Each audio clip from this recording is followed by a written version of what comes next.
Mi amiga empezó a salir con mi ex y me dijo que yo debería estar feliz por ellos, así que le devolví el favor. Con su hermano. Hay traiciones que duelen más por quien las comete que por lo que realmente significan, y en mi caso, el dolor no vino exactamente de perder a un hombre, sino de haber descubierto hasta qué punto alguien que yo consideraba como una hermana podía clavarme un cuchillo por la espalda y aún esperar que le aplaudiera el gesto.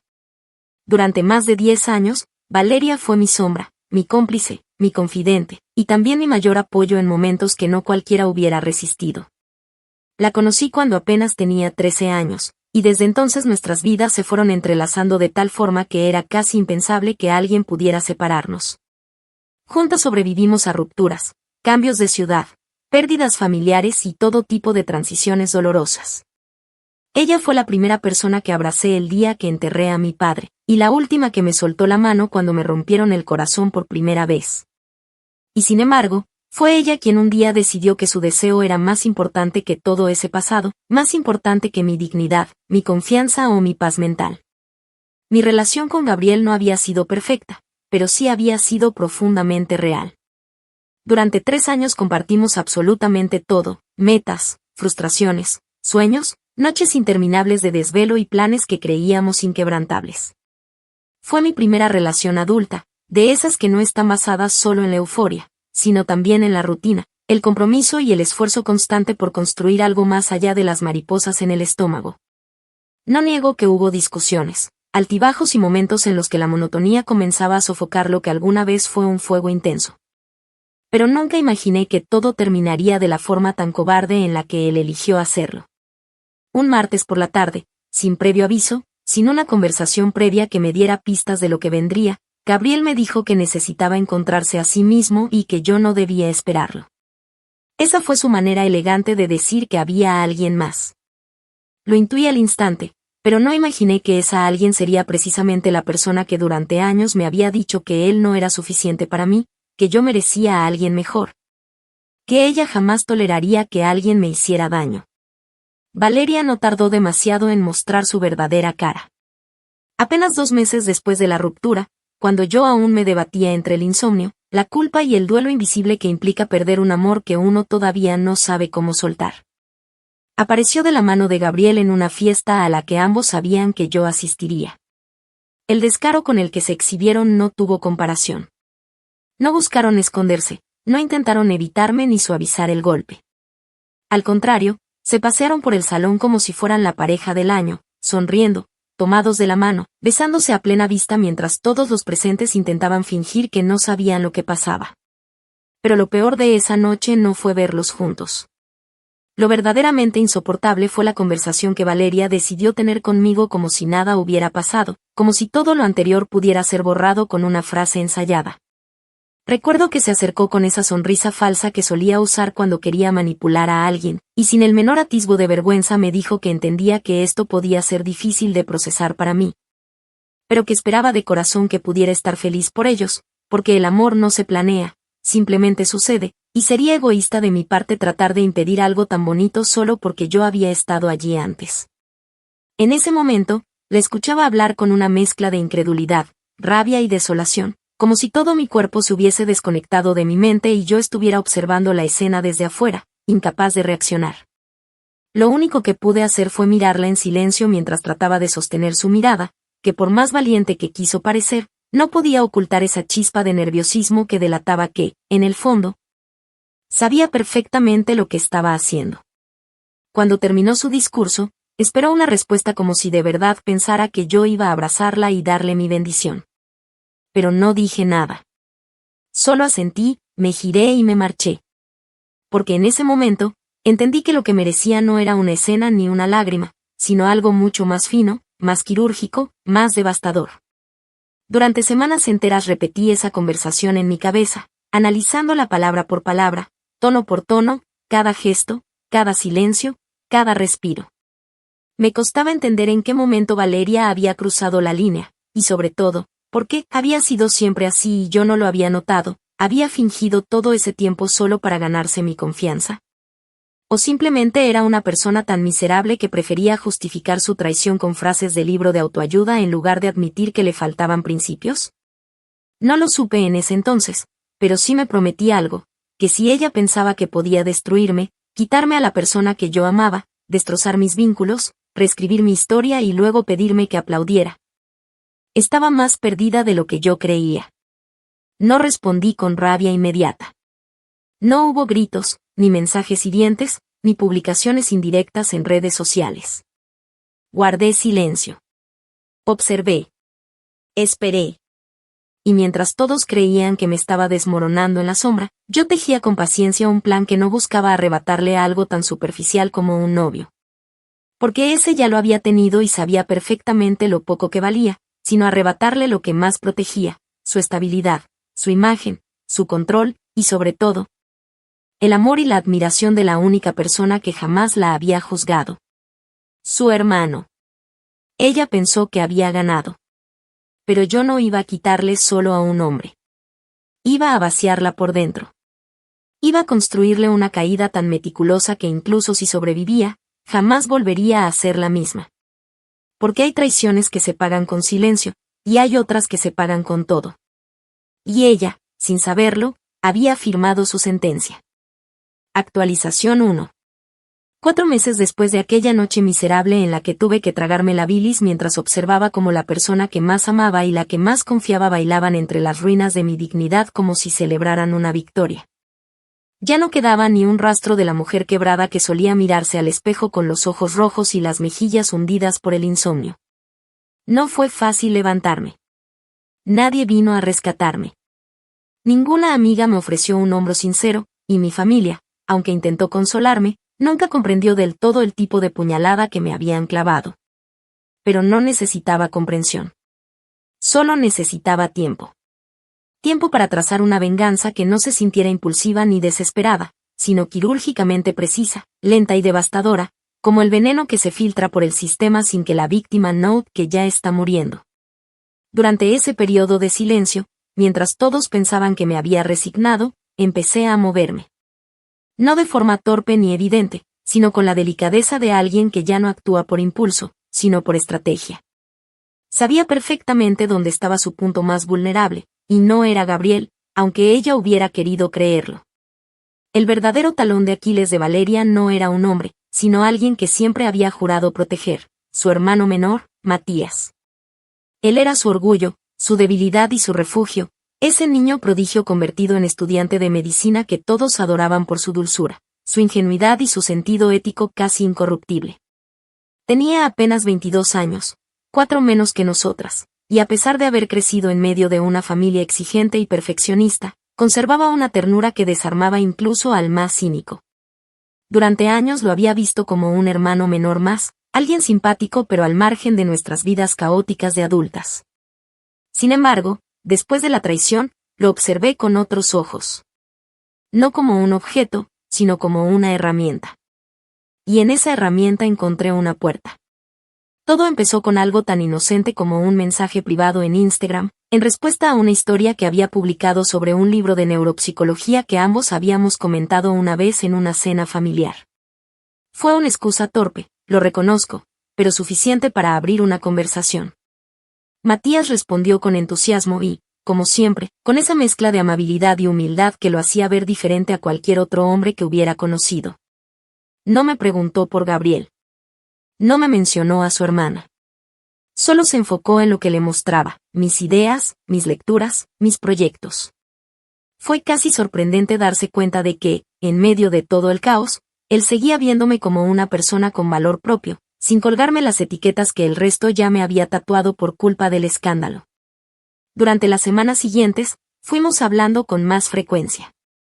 Al principio de forma casual, casi amistosa, pero poco a poco fui moldeando la dinámica a mi favor. No fue difícil. Matías estaba solo. Su hermana ya no tenía tiempo para él, se la pasaba colgada de Gabriel, obsesionada con construir una imagen de pareja perfecta para compensar su culpa. Me contaba, sin querer, cómo Valeria se mostraba distante últimamente, como lo había cancelado varias veces cuando él le pedía ayuda para preparar una exposición. Como evitaba hablar de mí cuando él la confrontaba directamente. Ahí comprendí que la grieta ya existía, y yo solo tenía que ensancharla. Nunca le hablé mal de ella. No directamente. Solo hacía preguntas aparentemente inocentes, como Valeria ya te contó que Gabriel y yo tuvimos un episodio muy feo al final, o sabías que a veces ella me decía que no confiaba mucho en ti con las decisiones importantes. Lo dejaba caer como al pasar, como si yo también estuviera confundida o triste, y él, con su corazón noble, empezaba a dudar. Porque lo peor que puede hacer una hermana es desentenderse de su hermano cuando él más necesita guía, y eso era exactamente lo que Valeria estaba haciendo sin darse cuenta. Estaba tan enfrascada en su romance repulsivo y en mantener su farsa de felicidad, que jamás notó que su hermano empezaba a deslizarse hacia mis manos. Fue Matías quien me propuso que nos viéramos. Quiso invitarme a tomar un café para ponerse al día, y aunque fingí que dudaba un poco, acepté. Lo vi en una pequeña cafetería cerca de la universidad, con sus libros abiertos, su laptop colapsada de archivos médicos y esa cara de agotamiento que solo tienen quienes aún creen que todo vale la pena. No coqueteé, no lo toqué, no me vestí de forma provocativa. Simplemente lo escuché. Y cuando le dije que me alegraba de verlo, lo dije de una forma tan sincera que ni siquiera él pudo notar que, en realidad, lo que sentía no era alegría, sino precisión. Como quien encaja la primera pieza de un rompecabezas que se ha propuesto terminar hasta el final, sin errores, sin pausa. Desde ese momento empezamos a vernos con más frecuencia. Él venía a mi casa después de clase para estudiar en silencio mientras yo trabajaba. Compartíamos playlists de concentración, series, ensayos clínicos, incluso recetas improvisadas que terminaban en carcajadas. Lo cuidé, lo protegí, lo hice sentir importante, respetado, querido. Pero lo más importante es que nunca lo obligué a nada. Lo dejé elegirme, poco a poco, sin presiones.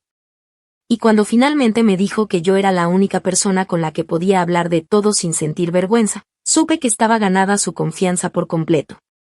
Ya no era solo una herramienta. Era un vínculo. Y por eso mismo, el castigo iba a doler el doble cuando llegara el momento. No era amor lo que buscaba. Era redención. Era equilibrio. Era justicia emocional. Si Valeria había decidido destruirme por capricho, entonces yo iba a destruirla por convicción. No con escándalos. No con peleas. Con algo mucho peor, con la pérdida lenta y dolorosa del único ser que aún la miraba con admiración incondicional. Iba a arrancárselo sin que ella pudiera culparme de nada, sin que pudiera detener el proceso. Porque cuando por fin se diera cuenta, ya sería demasiado tarde. Y esto, apenas comenzaba. Actualización 2. 2 meses después de aquel primer encuentro con Matías, ya no éramos solamente dos personas que compartían café y silencios funcionales.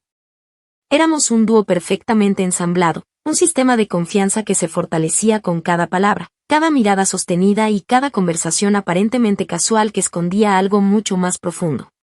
Yo sabía exactamente lo que estaba construyendo, una conexión emocional sólida, basada en el acompañamiento. En la admiración mutua y en esa vulnerabilidad compartida que pocas veces se logra sin dejar expuestas ciertas grietas. Y lo que lo hacía más interesante aún era que Valeria, en su arrogancia, seguía creyendo que su mundo estaba intacto, que el universo giraba en torno a su falsa narrativa de felicidad. Mientras debajo de sus pies comenzaba a abrirse una fisura imperceptible, al principio. En público, seguía presumiendo su relación con Gabriel como si fuera una especie de trofeo. Lo mostraba en redes sociales con una estética casi milimétrica, desayunos perfectos, escapadas de fin de semana a pueblos pintorescos, selfies con frases forzadas sobre el destino. El amor verdadero y las segundas oportunidades.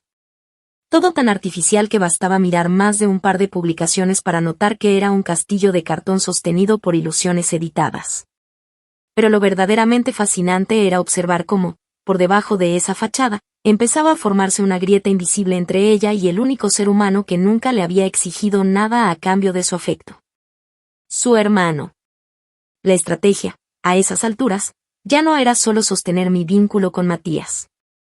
Era refinarlo. Convertirme en una necesidad emocional para él. Le ofrecía espacio cuando necesitaba silencio, palabras cuando el agotamiento lo sobrepasaba, y sobre todo, la certeza de que yo nunca lo juzgaría por mostrarse débil. Le dije, una tarde cualquiera, mientras él me confesaba que sentía que nadie lo veía realmente, que yo sí lo veía. Le dije que detrás de su discurso de futuro médico brillante, lo que yo encontraba era un ser humano con una profundidad emocional envidiable. Alguien que no fingía fuerza sino que la construía día a día a pesar del peso que cargaba. Vi cómo sus ojos se humedecieron, y comprendí que ya lo tenía. No por manipulación barata, sino porque nadie, ni siquiera su hermana, le había dicho algo así en años. Pero como toda obra maestra de venganza, no podía depender solamente del vínculo emocional. Era necesario fracturar la estructura desde más ángulos. Así que empecé a introducir pequeñas dosis de veneno en la percepción que Matías tenía de Valeria. Nunca ataques frontales. Nunca acusaciones. Solo preguntas cuidadosamente seleccionadas, silencios estratégicos, comentarios que sembraban dudas sin dejar rastro alguno. Por ejemplo, cuando él me contaba que su hermana había olvidado su cumpleaños o había cancelado una cena familiar por una salida con Gabriel. Yo me limitaba a decir cosas como eso suena muy distinto a la Valeria que tú me habías descrito antes, o a veces me pregunto si ella realmente comprende lo importante que eres en su vida. Esas palabras, dichas en un tono casi dolido, obraban como una aguja fina, no dejaban moretones visibles, pero perforaban sin piedad. Y Valeria, sin saberlo, me daba más munición cada semana. Cada vez que se desentendía de los asuntos de Matías, cada vez que se mostraba impaciente con él o que menospreciaba sus intereses personales, él me lo contaba, quizás buscando una especie de validación. Y yo, con el rostro sereno y la voz templada, le ofrecía exactamente eso, validación, comprensión, empatía.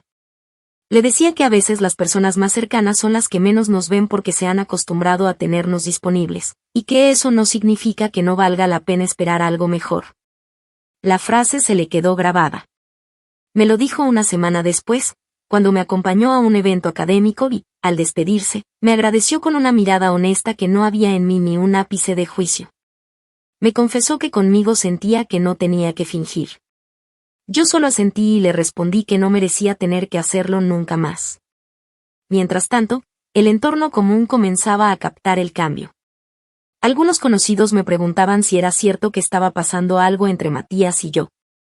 Yo me limitaba a responder que simplemente nos llevábamos bien, que él era una de las pocas personas que no había volteado la cara cuando más lo necesité. No era una mentira. Era una verdad estratégica. Dejaba que los rumores hicieran su trabajo, que llegaran a oídos de Valeria con la distorsión que suele acompañar al chisme, y cuando ella, finalmente, me llamó para hablar como adultas, yo ya sabía exactamente qué cara poner.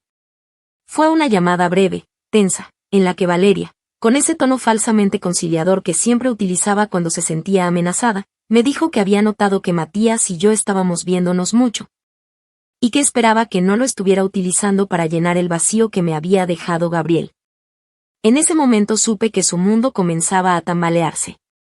Le respondí que jamás me atrevería a involucrarme con alguien si no tuviera claro lo que quiero, y que, a diferencia de otras personas, yo no confundía compañía con sustitución. No hizo falta mencionar nombres. Ella entendió la indirecta. Guardó silencio unos segundos, como quien intenta medir el terreno bajo sus pies, y luego dijo que esperaba que no hubiera malentendidos en la familia. Respondí que eso dependía de que entendiera ella por malentendidos. Y corté la llamada. Desde ese día, noté el cambio en su comportamiento. Dejó de publicar fotos con Gabriel. Empezó a hacer comentarios pasivo-agresivos en redes, citas sobre lealtad, sobre las apariencias, sobre las amistades falsas. Pero lo más revelador fue cuando Matías me contó, sin saber la conexión, que su hermana había empezado a decirle que tuviera cuidado con quien se juntaba, que no todas las personas eran lo que parecían. Y que ella conocía mejor que nadie a la gente como yo. Él me lo contó entre risas, como si no pudiera creer que su hermana fuera tan dramática. Dijo que quizás estaba celosa. Y aunque fingí sorpresa, por dentro supe que la semilla estaba completamente plantada. Valeria, en su ceguera, seguía creyendo que yo jugaba con su hermano por despecho. No alcanzaba a comprender que yo no jugaba. Ejecutaba. Y lo que estaba construyendo no era un capricho, sino una red emocional tan sólida que, cuando finalmente se rompiera el último hilo entre ellos, ella no tendría a quien culpar excepto a sí misma.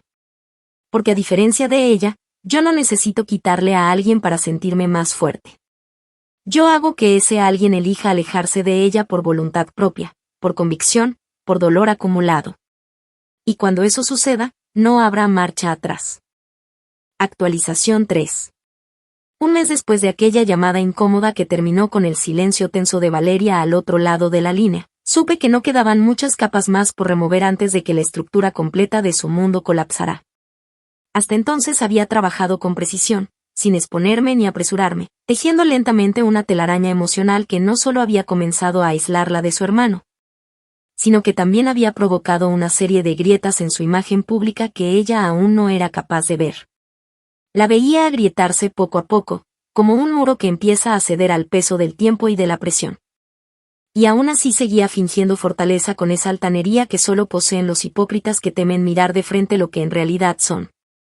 Sabía que estaba cerca. Lo notaba en los gestos nerviosos de Matías cada vez que hablaba de su hermana con confusión en lugar de admiración.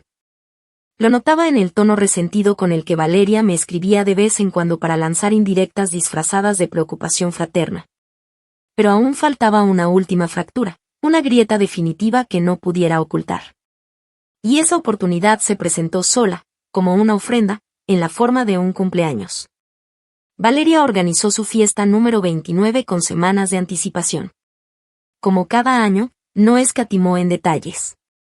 Hizo una lista cerrada de invitados, alquiló un salón pequeño pero elegante en una terraza urbana, contrató un servicio de catering pretencioso y aseguró que la decoración tuviera una estética cuidadosamente espontánea. Como esas fotos perfectas que inundan Instagram pero que en la vida real tardan horas en preparar. No lo hacía por amor a la celebración, sino por necesidad de validación. Cada año sus fiestas eran una especie de escaparate emocional, una manera de gritarle al mundo que aún tenía el control, que seguía siendo la mujer admirada, la amiga querida, la anfitriona envidiable. Y este año no sería distinto. La diferencia es que esta vez yo asistiría, acompañada. Una semana antes del evento, Matías me preguntó si pensaba ir. Se notaba incómodo, incluso algo tenso, como si le costara equilibrar la lealtad hacia su hermana con el afecto, que ya no era solo afecto, que comenzaba a desarrollar por mí.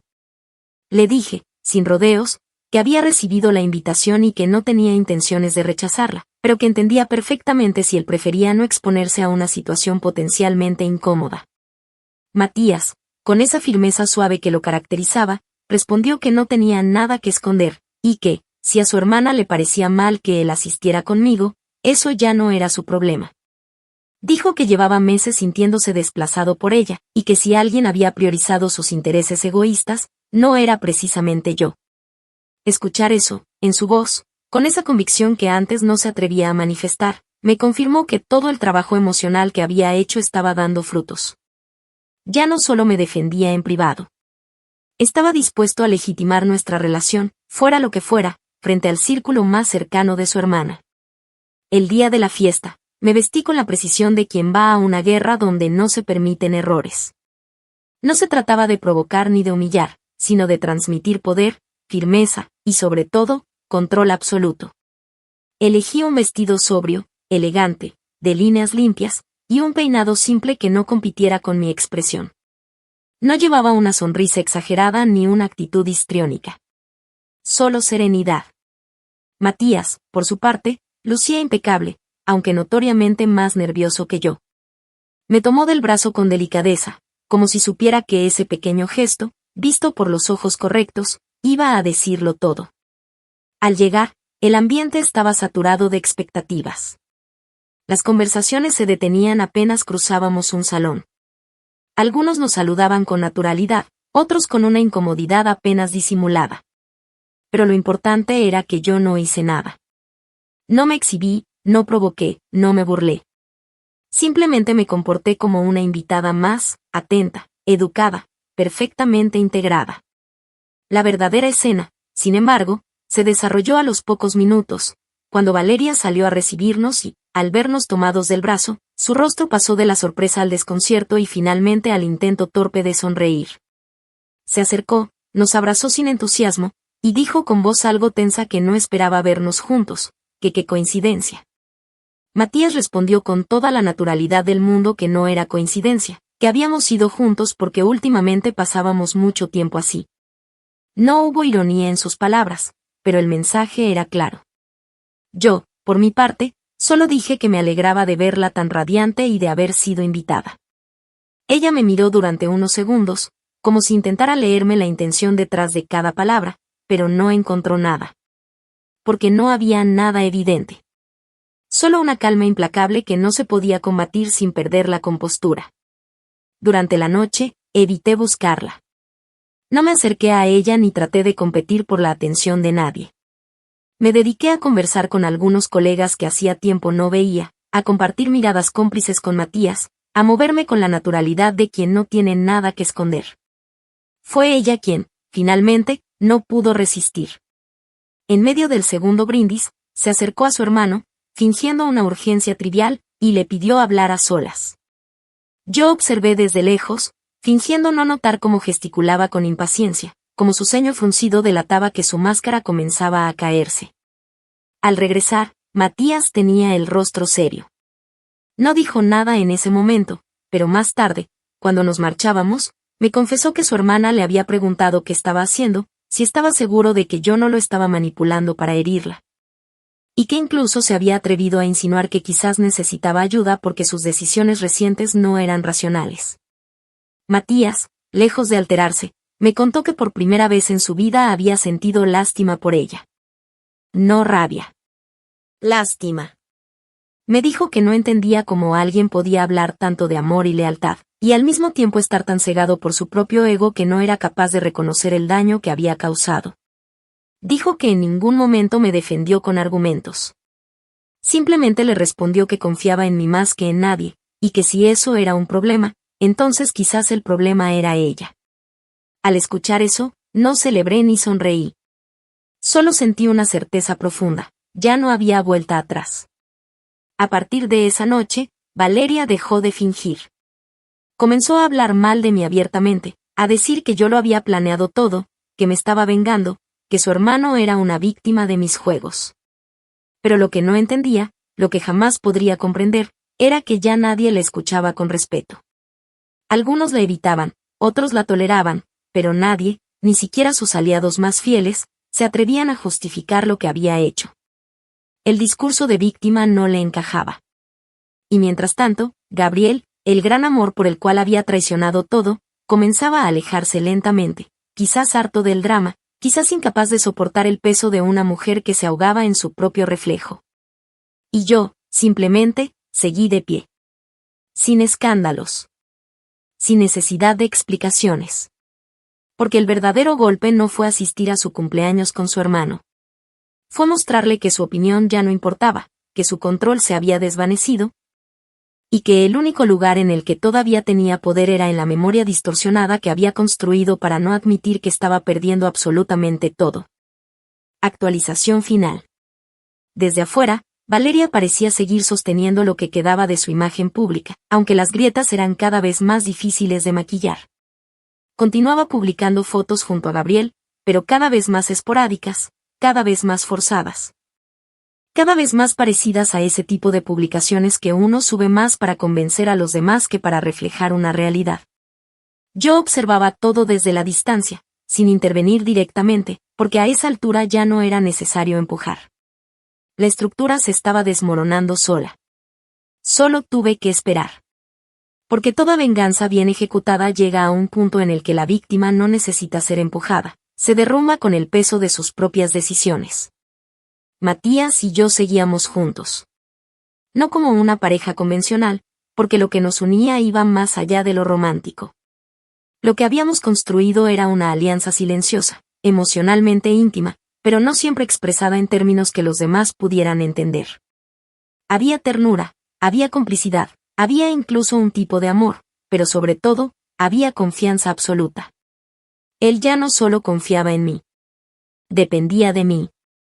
Me buscaba cuando necesitaba orientación, cuando sentía que el mundo le exigía más de lo que podía ofrecer, cuando el recuerdo de su familia empezaba a pesarle en el pecho como una culpa mal resuelta. Y cada vez que me contaba alguna decepción nueva con su hermana, yo escuchaba con paciencia, como si no supiera lo que vendría después, como si no hubiera previsto desde el principio ese final inevitable. La ruptura entre ellos se dio una tarde de domingo, después de una discusión telefónica que duró casi una hora y que lo dejó temblando de rabia y frustración. Valeria había llamado supuestamente para hablar como adultos, pero terminó acusándolo de haberle dado la espalda, de ser un inmaduro influenciable que se estaba dejando manipular por una mujer resentida. Él, con la voz quebrada pero firme, me contó que no pudo contenerse y que le dijo todo lo que llevaba meses acumulando, que ella lo había abandonado emocionalmente. Que había preferido quedar bien con su nuevo novio antes que cuidar los vínculos que realmente importaban, que ya no confiaba en su criterio y que, por primera vez en su vida, deseaba mantener distancia porque no reconocía a la persona en la que se había convertido. Me dijo, con lágrimas en los ojos, que al colgar el teléfono sintió una mezcla de liberación y vacío, como si hubiera soltado un ancla y, al mismo tiempo, perdido una parte de sí mismo. Yo no le ofrecí consuelo inmediato. No le dije que todo estaría bien, ni intenté aliviar el peso de esa ruptura. Solo lo abracé y le dije que lo entendía. Porque lo entendía. Porque sabía que, aunque esa distancia era necesaria, también era dolorosa. Porque yo misma había tenido que soltar a alguien que había sido como una hermana y que había elegido traicionarme en lugar de enfrentar sus propios vacíos. Lo abracé hasta que dejó de temblar, y luego le dije con total serenidad que ahora ya no debía nada a nadie. Que lo que viniera después sería solo suyo. Que había recuperado el derecho de elegir, y lo había hecho con dignidad. Poco tiempo después de esa discusión definitiva, Matías decidió mudarse. Tenía una beca parcial en una clínica universitaria en otra ciudad, y aunque inicialmente planeaba quedarse en casa de su madre hasta resolver asuntos logísticos, me pidió quedarse conmigo unas semanas. No lo dudé. Y lo más irónico es que, al instalarse en mi apartamento, fue él mismo quien trajo la caja con fotos familiares, documentos importantes y una pequeña planta que su hermana le había regalado años atrás. La planta estaba seca, olvidada en un rincón. Me preguntó si podía tirarla, y sin decir nada, la dejó en la basura. Ese gesto, simple y simbólico, selló el quiebre. En paralelo, Gabriel se alejaba. Lo sé porque dejaron de aparecer juntos. Lo sé porque él empezó a frecuentar lugares donde solíamos ir cuando estábamos juntos, solo o con otros amigos, pero nunca con ella.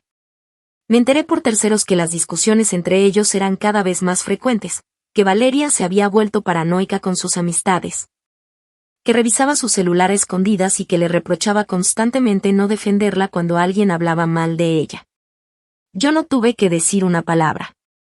Su propia culpa la estaba devorando por dentro, y la soledad que ella misma había provocado empezaba a pesarle como un castigo invisible pero constante. La caída definitiva no fue una explosión. Fue un desmoronamiento lento, como esas estructuras viejas que un día colapsan sin hacer ruido. Perdió la confianza de su hermano, perdió la estabilidad de su relación, perdió a la mayoría de sus amigos, que ya no sabían cómo justificar su actitud, y perdió, sobre todo, el poder.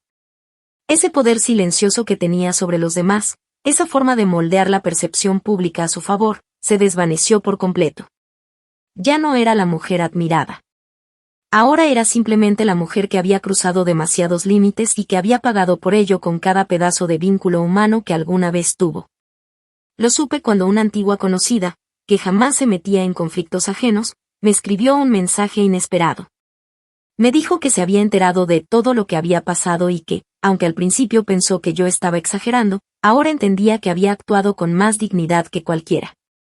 Me dijo que Valeria había intentado ensuciar mi nombre pero que nadie la había tomado en serio, que incluso Gabriel había reconocido que algo no estaba bien en ella, y que muchos, aunque en silencio, ahora me respetaban más que nunca. Yo no respondí con orgullo. No sentí satisfacción inmediata. Lo que sentí fue justicia. No una justicia explosiva ni melodramática, sino una justicia lenta, precisa y profundamente merecida. No tuve que destruirla con mis propias manos. Solo le mostré su reflejo hasta que no pudo soportarlo. Y aunque ella me arrebató algo que amaba, yo le quité algo mucho más valioso, su credibilidad, su núcleo emocional, su capacidad de manipular desde la impunidad. Ella pensó que me rompía. Pero fui yo quien, desde el silencio, la desmanteló pieza por pieza.